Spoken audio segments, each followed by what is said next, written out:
Paz de Cristo, hermanos. Estamos muy felices de estar iniciando con este primer módulo, con estas clases de educación cristiana para nosotros, Iglesia 36 del distrito de Culiacán. Y vamos a estar abordando la Escuela de Edificación para la Vida en su primer módulo, en su primer libro que se llama Raíces de nuestra Fe. La primera sección es la que vamos a estar viendo. El libro consta de 16 lecciones. Nosotros vamos a estar agrupándolas y el día de hoy nos toca hablar de las primeras dos lecciones. Para nosotros va a ser la lección número 1, pero corresponden a las dos primeras lecciones del libro. Y vamos a empezar. Dice la palabra de Dios desde un principio que Dios se ha revelado como un único Dios. Porque es importante para nosotros como cristianos, como apostólicos que somos, entenderlo, porque existen muchas otras denominaciones, incluso dentro de lo que nosotros pudiéramos leer en la palabra de Dios, vamos a encontrar o podríamos encontrar que se habla de Padre, Hijo, Espíritu Santo. Y uno puede llegar a pensar, oye, ¿serán tres dioses? O sea, son tres dioses y si son tres dioses, ¿cuál será más fuerte? ¿Alguno será más poderoso? Y queremos abordar o queremos entender de qué manera nosotros, de acuerdo a la palabra de Dios, lo entendemos y lo aplicamos para nuestra vida. Dice entonces la palabra de Dios, el profeta Moisés empieza y expresa lo siguiente al pueblo de Israel. Oye Israel, Jehová nuestro Dios, Jehová uno es, haciendo alusión perfecta de que solamente es un único Dios. Y esta palabra de uno, único, de que solamente hay unicidad en Él, en esa divinidad, viene desde otros versos en la palabra de Dios. Encontramos en Génesis 1:1 la palabra Elohim, cuando dice en el principio creó Dios los cielos y la tierra. Esta palabra de Dios está representada por Elohim. Entonces es como si nosotros estuviéramos diciendo, en el principio creó Elohim los cielos y la tierra. ¿Y qué significa Elohim? Único Dios, el Todopoderoso. Entonces es como si dijéramos, en el principio creó el único Dios los cielos y la tierra. Desde el verso número 1 de Génesis está estableciendo que es solamente un único Dios. Todavía en Salmos 8:1 habla de este Adonai como un Dios que es Señor y es único Señor y amo de todas las cosas. Nuestro Dios es Señor y es dueño de todo. Y si te fijas, ya aquí se empieza a revelar algo.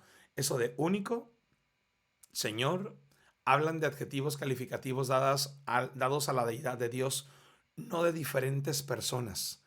En el tercer ejemplo vemos como en Génesis 17:1, cuando Dios habla a Abraham, él hace alusión de que era un Dios que todo lo podía y se muestra como el Shaddai, que es Dios omnipotente, Dios todopoderoso. Dios se mostraba a su pueblo de acuerdo a la necesidad que él tenía. Si necesitaba conocer otra faceta de Dios, Dios se mostraba de esa manera, en este caso mostrándose como el Shaddai, como el Todopoderoso. Quiero que lo podamos ir aplicando a nuestra vida, ¿no? Ahorita les voy a decir de qué manera. Olam, esta manera en Génesis 21:33 es cuando Jehová expresa también a Abraham y le dice que hay eternidad, que él era el Dios eterno. Nuevamente, un adjetivo calificativo a la deidad, no otra personalidad, no otra persona aparte del único Dios verdadero. Mira, tú y yo conocemos algo de Dios. Es imposible decir que pudiéramos conocerlo en su totalidad. Y Dios se manifiesta a nosotros o se revela a nosotros, incluso ahora, en estos días, en ciertas maneras. Y necesitamos una sanidad porque tenemos alguna enfermedad en casa o en familia. Entonces Dios se muestra como un Dios sanador. Y es Dios sanador o Dios el que sana. No es otro Dios, sino que es una cualidad de Dios y se muestra de diferentes maneras de acuerdo a lo que uno necesite. Tal vez se puede escuchar muy egoísta, pero Dios se revela de acuerdo a lo que nosotros vayamos necesitando de Él y de la manera en que nosotros aprendamos a depender de Él. Así se empezó a revelar en el Antiguo Testamento y siempre como si fuera un único Dios. Servimos a un Dios único. En Deuteronomio 4, del 35 al 39, se escribe lo siguiente: a ti te fue mostrado para que supieses que Jehová es Dios y no hay otro fuera de Él. Desde los cielos te hizo oír su voz para enseñarte, y sobre la tierra te mostró su gran fuego. y has oído sus palabras de en medio del fuego, y por cuanto él amó a tus padres, escogió a su descendencia después de ellos, y te sacó de Egipto con su presencia y con su gran poder, para echar de delante de tu presencia naciones grandes y más fuertes que tú, y para introducirte y darte su tierra por heredad, como hoy. Aprende pues hoy y reflexiona en tu corazón que Jehová es Dios, arriba en el cielo y abajo en la tierra, y no hay otro. Qué enfático. Estas son palabras que escribe Moisés de parte de Dios. Así habla el mismo que lo sacó allá, el mismo que se manifestó a tus padres, Moisés, y a toda tu descendencia, es el mismo que está en el cielo, es el mismo que está en la tierra y no hay otro. Dios quiere que sepamos y estemos seguros que solamente es uno. Vayan anotando las citas, ténganlos en una libreta, por favor, porque tenemos que tener estas citas a la mano. Y si no te acuerdas del verso, mira, acuérdate o intenta ir recordando el capítulo en el que viene. Ya vimos que Deuteronomio se está repitiendo, tengámoslo siempre a la mano. Dios se revela a Moisés entonces. Para ese entonces había muchos pueblos, países que tenían ya muchas formas de dioses. Fíjense, simplemente Moisés venía de Egipto, donde tenían una diosa de la guerra, donde tenían un dios del fuego, donde tenían divididos a todas las deidades de acuerdo a lo que ellos no podían entender o controlar, lo declaraban como si fuera un dios. Y acá también como si fuera otro dios. Teníamos entonces muchos pueblos que ya tenían muchos dioses. Y por eso Dios se revela a Moisés. Estaba en medio de una zarza. Dice la palabra de Dios que Moisés sale, huye al desierto. Él vivía en Egipto, pero huye al desierto por algo que había cometido. Y en ese desierto, mientras que él vivía ahí, apacentaba unas ovejas, se le presenta enfrente una zarza, un arbusto que se estaba quemando, pero no se consumía. Estaba ardiendo, estaba al fuego y no se consumía. Y desde esa zarza, Jehová empieza a hablar con Moisés. Y una de las cosas que les dice es, y aparecía a Abraham y a Isaac y a Jacob como Dios omnipotente, mas en mi nombre Jehová no me di a conocer a ellos. Todo lo que leímos antes de los calificativos de Dios, Adonai, Olam, Elohim, todavía Dios no había dado su nombre, solamente les había dado ese calificativo. Y fíjate, dice, como Dios omnipotente, como un Dios que todo lo puede. Yo le aparecía a los patriarcas, le aparecía así a Abraham, le aparecía a Isaac y le aparecía a Jacob. Ahora yo te digo mi nombre, le dice, y mi nombre es Jehová. Y esa palabra Jehová, si se fijan, lo dejé en mayúscula porque ese nombre se conoce como un tetragramatón, que significa que son cuatro consonantes. Como tú puedes entender, cuatro consonantes nosotros no las podemos decir. No hay manera de poder pronunciar cuatro consonantes. Lo que nosotros podemos pronunciar siempre son vocales. Entonces, era un nombre que Jehová le hace entender a Moisés, pero dice, no lo pueden decir. Ese es mi nombre. Y él empieza a declarar ese único nombre que él tenía. En este caso, a la primera persona fue a Moisés. Dios se revela después de Moisés, que fue y se considera el primero de los profetas. Se revela a todos los demás que siguen. ¿Y de qué manera se revela? Bueno, igual como en un principio se revelaba de acuerdo a la necesidad que tenía Abraham, a la necesidad que tenía Isaac, a la necesidad que tenía Jacob, igual se sigue revelando, pero en este caso era porque el pueblo caía muchas veces en idolatría. O sea, que ponía a algo en lugar de Dios, en lugar del verdadero Dios en este caso. Una imagen podría ser algún hobby o pasatiempo que se crecía tanto que ocupaba el primer lugar en su mente, el primer lugar en su vida, se declaraba, o la humanidad de aquel entonces, el pueblo de Israel, lo ponía como si fuera su Dios. Y cada advertencia y cada revelación nueva del nombre de Dios era por medio de exhortación al pueblo para decirles, pero es que no están entendiendo, ¿por qué están haciendo eso? ¿Por qué hacen esto? Y les dejo aquí algunas citas, están en Jeremías 5:23, en Primera de Samuel 6:6, en Salmos 95, 8 y 9. Jehová les habla y les dice que son duros de corazón porque no entienden que están sirviendo o que deben de estar sirviendo al Dios omnipotente y no a cosas hechas por hombres, no a figuras labradas por hombres, no a ideas que ellos se puedan formar cuando saben que si es un Dios omnipotente, es el creador de todo lo que pueda existir. Es como si les dijera, ustedes ya saben a quién deben estar adorando. ¿Por qué están intentando hacerlo de otra manera? ¿Por qué están intentando darles otros nombres cuando yo les dije que el nombre es mío, es Jehová, y que yo soy el único Dios? Se revela a los profetas. Y dice la palabra de Dios en Isaías 43, del 10 al 12, el propósito con el cual se reveló Dios como el único Dios de Israel. Vosotros sois mis testigos, dice Jehová, y mi siervo que yo escogí, para que me conozcáis y creáis, y entendáis que yo mismo soy. Antes de mí no fue formado Dios, ni lo será después de mí. Yo Jehová, y fuera de mí no hay quien salve. Yo anuncié y salvé e hice oír, y no hubo entre vosotros Dios ajeno. Vosotros pues sois mis testigos, dice Jehová, que yo soy Dios. ¿Para qué reveló Dios o para qué se reveló Dios como el único Dios de Israel? Porque quería alejarlos de todas las otras formas de distracciones que podía tener el pueblo en su vida y que los fuera conduciendo hacia un camino que no fuera hacia el camino de Dios. ¿Por qué? Porque el camino que Dios nos ofrece siempre es un camino de bien, es un camino lleno de amor. Yo sé que es difícil aceptar muchas veces y decir, pero ¿cómo puede Él decir que es un camino lleno de amor? ¿Cómo puede Dios decir que es un camino lleno de amor y no nos deja probar algunas otras variedades de camino? No, Dios te deja probar todo, pero siempre hace el llamado y te dice, pero ese no es. No podría yo engañarte, no podríamos nosotros engañarnos ni engañarles al decirles, tal vez puede haber otro camino mejor, busquen. No hay otro camino mejor. Puedes buscar, pero no hay otro camino mejor. Eso tienes que saberlo. Y por eso es que Dios se reveló como el único Dios, porque tenía que dejar en claro que Él era el camino, que Él era el único Dios al que debía de estar siguiendo el pueblo de Israel. ¿Hasta dónde quiere Jehová que se sepa que solo Él es el único Dios? Ok, Jehová solamente quería que el pueblo de Israel supiera eso. Isaías 45, 5 y 6. Yo soy Jehová y ninguno más hay. No hay Dios fuera de mí. Yo te ceñiré, aunque tú no me conociste, para que se sepa desde el nacimiento del sol y hasta donde se pone, que no hay más que yo.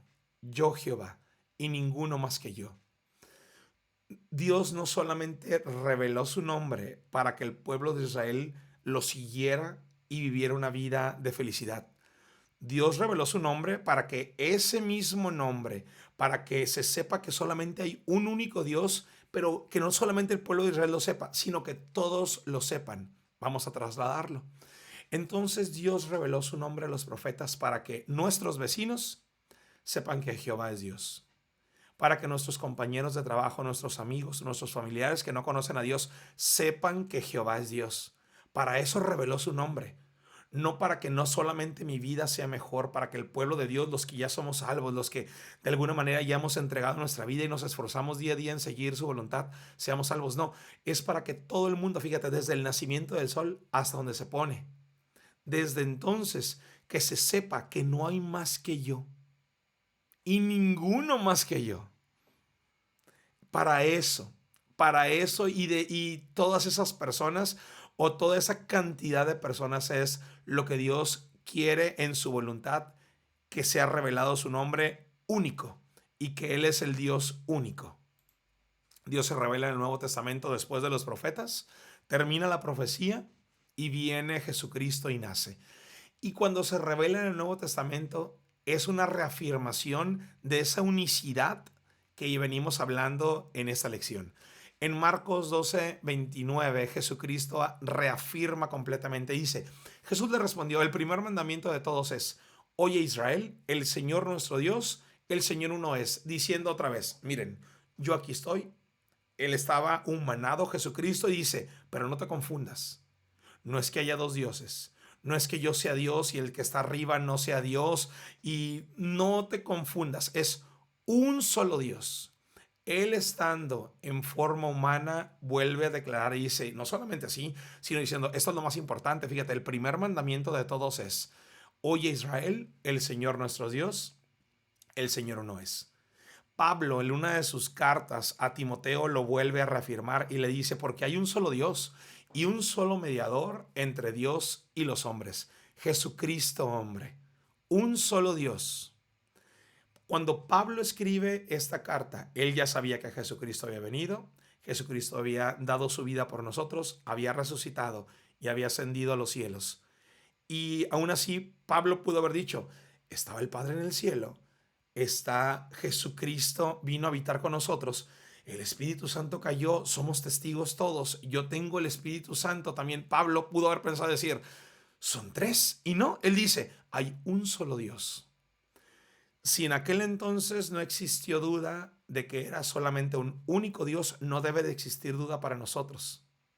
Es un solo Dios, no son tres dioses, no son más dioses, un solo Dios y un solo mediador entre Dios y los hombres, Jesucristo hombre. Dice la palabra de Dios que también Juan lo expresa en una de sus cartas. En 1 Juan 5:20 dice de la siguiente manera, pero sabemos que el Hijo de Dios ha venido y nos ha dado entendimiento para conocer al que es verdadero. Y estamos en el verdadero, en su Hijo Jesucristo.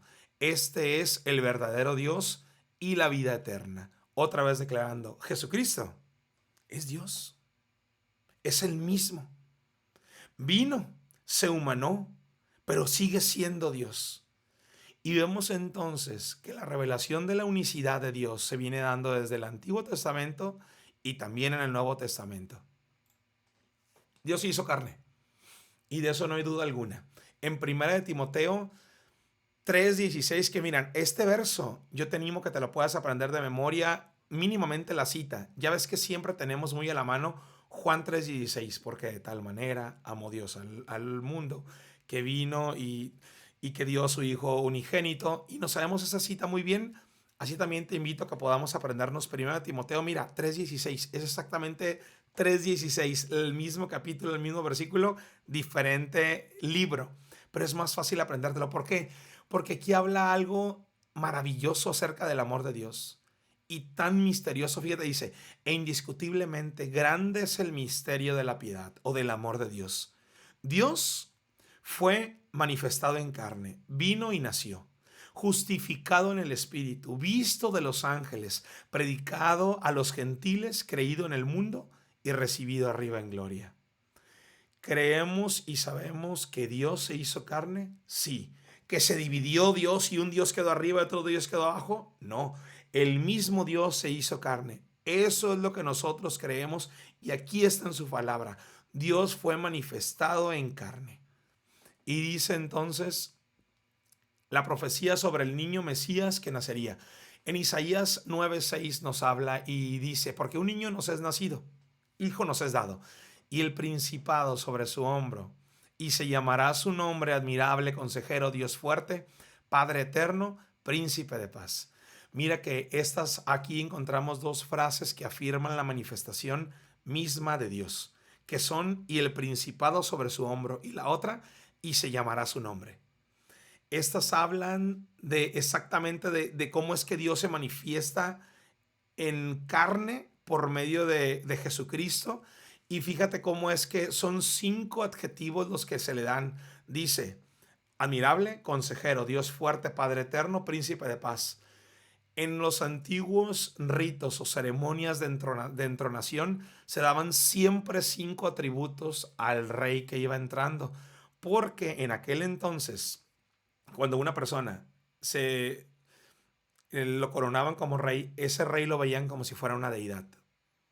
Para nada podía quedar exento Dios, que es la real deidad, que es el único Dios verdadero, de estos mínimos 5 adjetivos calificativos: admirable, consejero, Dios fuerte, Padre eterno y príncipe de paz. Creemos entonces que hubo una profecía desde Isaías que hablaba acerca de que un niño iba a nacer y que en él iba a estar depositada toda la deidad misma, que Dios se iba a encarnar en él. En Mateo se confirma el cumplimiento de esta profecía. Mateo 1, 22 y 23 dice, todo esto aconteció para que se cumpliese lo dicho por el Señor por medio del profeta, cuando dijo, he aquí, una virgen concebirá y dará a luz un hijo y llamará su nombre Emanuel. Y entonces dando pie a que lo que había hablado Isaías ahora se iba a cumplir en esos tiempos, en tiempos del Nuevo Testamento.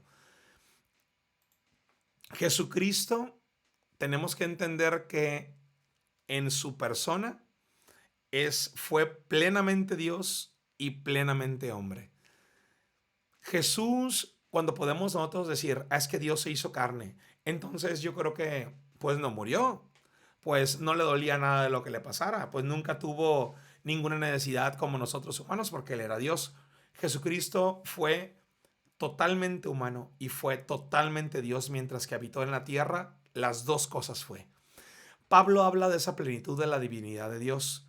Colosenses 2 del 8 al 10 dice, mirad que nadie os engañe por medio de filosofías y huecas sutilezas, según las tradiciones de los hombres conforme a los rudimentos del mundo, y no según Cristo, porque en él habita corporalmente toda la plenitud de la deidad, y vosotros estáis completos en él, que es la cabeza de todo principado y potestad.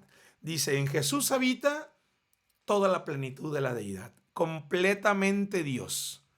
El mismo Pablo afirma a los romanos que en Jesús se manifiesta de manera perfecta esa doble naturaleza, tanto humana como divina. Romanos 9:5. ¿De quiénes son los patriarcas y de cuáles, según la carne, vino Cristo? El cual es Dios sobre todas las cosas, bendito por los siglos. Amén. Dice, Dios sobre todas las cosas, y de los cuales, según la carne, vino Cristo, diciendo, Él es humano y Él es Dios. Y dice, Dios sobre todas las cosas, afirma nuevamente Pablo. Jesús también se mostró totalmente como hombre. Aquí hablamos de que Jesús era totalmente Dios. Que Jesús, dice Pablo, era totalmente Dios y que también era hombre. Pero también Él experimentó ciertos aspectos en su humanidad como hambre, cansancio, sueño y tal vez sentimientos de soledad, depresión, podríamos decirlo. Posiblemente dentro de estos versos que tengamos aquí podemos encontrar alguno. En Mateo 4:2 dice, y después de haber ayunado 40 días y 40 noches, tuvo hambre. Si fuera totalmente Dios, no hubiera tenido hambre. No habría tenido la necesidad de ingerir algún alimento porque es Dios, solamente Dios. Pero era totalmente Dios, totalmente humano. Y dice Marcos 15:34, y a la hora novena Jesús clamó a gran voz diciendo, Eloí, Eloí, lama sabactani, que traducido es, Dios mío, ¿por qué me has desamparado? Tristeza, soledad, sentimientos humanos traducidos en una deidad, y podríamos decir, oye, pero que no era Dios, es que era completamente Dios y completamente humano. Dios se hizo carne, por eso dicen que grande es el misterio de la piedad. Que Dios se haya manifestado de esta manera, qué grande es este misterio. El proceso de la encarnación de Dios entonces viene marcado de esta manera. La Biblia nos habla de que Dios es espíritu. Y dice la palabra de Dios en Juan 4:24. Dios es espíritu y los que le adoran en espíritu y en verdad es necesario que le adoren. Se preparó un cuerpo en el que Dios se encarnaría entonces. Porque si Dios es espíritu, entonces ¿cómo iba a evitar entonces en un cuerpo humano? Hebreos 10:5 nos habla de esto y nos dice, por lo cual entrando en el mundo, dice, sacrificio y ofrenda no quisiste, mas me preparaste cuerpo. Un cuerpo le fue preparado para que en ese cuerpo habitara completamente la deidad y fuera completamente humano. Jesús, Dios, se hizo de ser espíritu. Un cuerpo le fue preparado y se hizo hombre y se encarnó en un hombre, esa deidad. El nacimiento de Jesús es un acontecimiento fuera de lo común. Y aquí les dejo estas citas, Lucas 1:26 al 38 para que lo podamos leer, Mateo 1:23. Y también entender que con su nacimiento su proyecto de salvación seguiría adelante, porque Él es el mismo Dios encarnado. Y tenemos citas en Mateo 1:21, en Hechos 4:11 y 12, donde podemos consultar cómo es este proceso de la encarnación de Dios completado y por qué es que se vino a realizar para nosotros. Entonces, hermanos, estamos entendiendo que servimos a un Dios único, que no hay tres personas, que desde un principio de la palabra de Dios, de la Biblia, de los tiempos, Él declara solamente hay uno. Viene todo el Antiguo Testamento declarando que solamente hay uno y que no se alejen.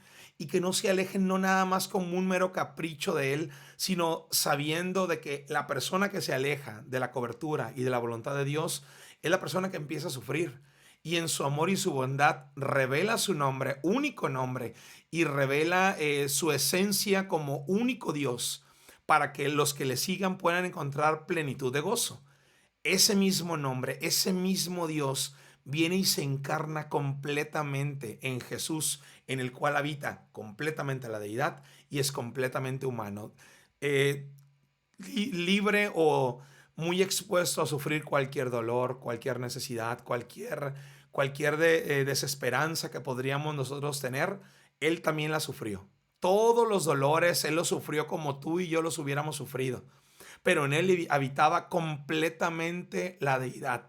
Todo el poder, todo ese Dios omnipotente habitando en Jesús, pero también toda la humanidad. Bien escribe Pablo, es indiscutiblemente grande el misterio de la piedad de nuestro Dios. Y así es como terminamos esta primera lección, hermanos. Dios te bendiga, Dios les bendiga a todos los que puedan escucharnos y vernos. Y nos vemos, si Dios nos lo permite, la siguiente semana.